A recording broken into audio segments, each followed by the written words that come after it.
Hi, I'm Dr. Prajakta Joshi Ranade. I'm a consultant pediatrician and a pediatric rheumatologist at the Cloud9 Hospital, Sarjapur Road, Bangalore.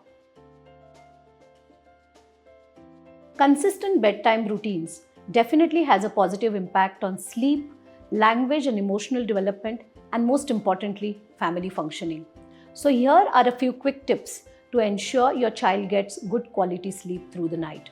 Make sure that your child is physically active during the day and gets at least 1 hour of physical activity every day. Refrain from using screens or gadgets 1 to 2 hours before the designated bedtime. Having an early dinner a couple of hours before the bedtime definitely will help. We should make a bedtime pleasurable experience by using this time to spend quality time with children and help in bonding.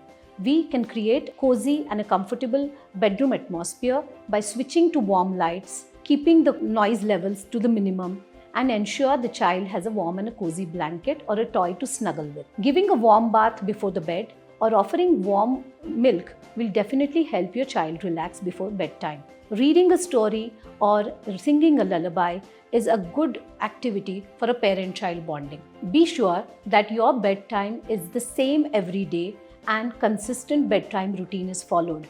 And yes, you need to be consistent even during the weekends so that the child does not have a sleep debt to recover from. Remember, consistency is the key and less is more as far as rejuvenating sleep is concerned.